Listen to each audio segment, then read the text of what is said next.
If you're looking to get into calisthenics or just want to get in shape but don't know where to start, well then this video is for you.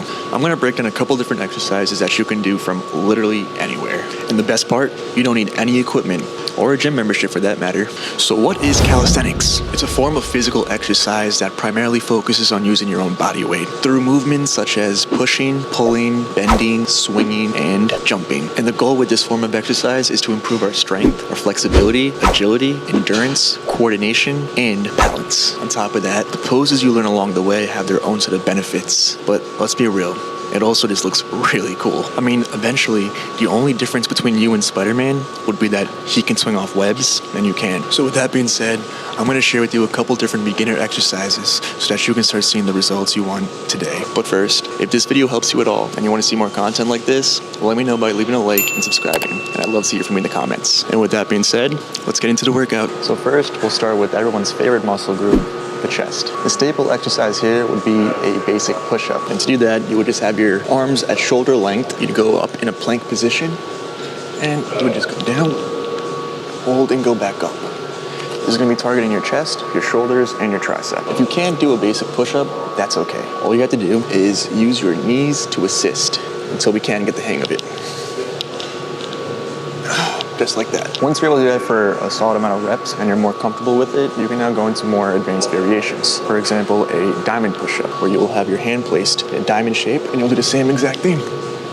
By doing this, you're also targeting your triceps more, and you're going to be hitting different variations that result in specific parts of your chest getting utilized. Another good one is the archer push-up. And basically what's happening here is while one hand is doing a push-up, the other one is basically doing a chest fly. And that's going to look like this.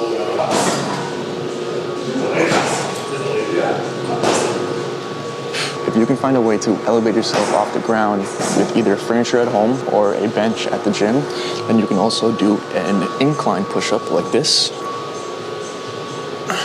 and a decline push-up like this. Next, we're going to look at workouts for the tricep. A good one to start with are skull crushers. And basically what you'll be doing is you'll start off in a position like this. You're going to press your arms up, squeeze, and hold, and come back down. Another good one would be dips, if you can find the elevated ground again. That looks like this.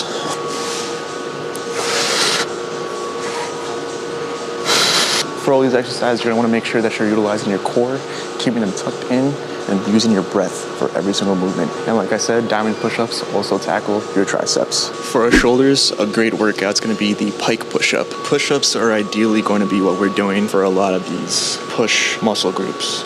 So if you don't know, your triceps, your shoulders, and your chest are all going to be push-related movements, whereas your back and your biceps will be pull-related movements. Once we get to the back workouts, you'll see how we change up what exercises we're doing and the movements that we have involved for it. But for shoulders, pike push-up is pretty good to do. Like the push-up, you're gonna have your arms shoulder width length apart. You're gonna be raising your body up into the shape of a triangle, and you're gonna be leaning forward on your shoulders, and as you go up and down, you'll be feeling the strain on your shoulders. So it's gonna look something like this. And I won't lie, that one's going to be a little bit difficult, but if you want to make it even more challenging, find yourself in elevated ground and raise your legs up so that all the weight is now on your shoulders. And once you get better with those, you'll eventually be able to get to the point where you can just have your entire legs up on a wall doing handstand push-ups. So keep at these until you get them down, and eventually we'll be there. Next, we'll look at some core and ab workouts. Typically with all your calisthenic workouts, you're gonna be utilizing your core and abs for pretty much all the exercises you do. But that does not mean that we can't target them still, so that we're looking and feeling our best. So here are some ab workouts. A good one that you might know is the plank. It's gonna look something like this. Typically, you would want to hold this for anywhere from 30 to 45, even a minute or longer. If you're able to do this, there's also other variations you can incorporate, where you do maybe obliques. Obliques would be where you're sideways, so you can put your arm out, looking focusing on the sides of the abs. Your abs aren't just one muscle group. There's actually different components to it. So if you're looking for an exercise that'll hit both the upper and lower part of your abs, the V-up is a good one to do. And that's gonna look something like this. If that's too hard to do though, you can always do the tucked V, which is the same concept, but you'll have your legs tucked in instead. A more advanced workout and a staple in calisthenics is the L-sit, and that looks something like this.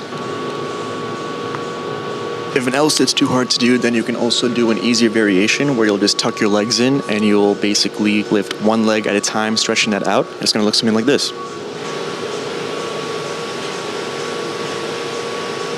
An important thing to note about all these exercises is that they're pretty much all compound exercises. And compound exercises basically mean that you're hitting more than just one body part. Whereas when you're doing, let's say, a bicep curl that's only focused on your bicep, each of these groups of exercises that we're doing is hitting not just your chest, not just your tricep, not just your shoulder, not just your abs, but multiple parts of your body. And so it can be really tiring. So I'm actually going to end the video right here because I think I've given you enough to have a full, successful first day of calisthenics beginner workout. Everything I've showed you has been to work on strengthening your shoulders, your chest, your core, and your triceps. And it's a pretty good place to start. This is the equivalent of having a chest day workout, which could be on one day or split between 2 days of the week. So thank you for watching this. If you would like to see more, then please give this video a like and subscribe so I'm aware. And in the next video, I will be showing you how to do exercises focusing on your lower body, your back, and your biceps. So let me know if you have any questions, and thank you for tuning in. I'll see you in the next video. Don't forget to subscribe. Yeah, I'm sore. Good workout though.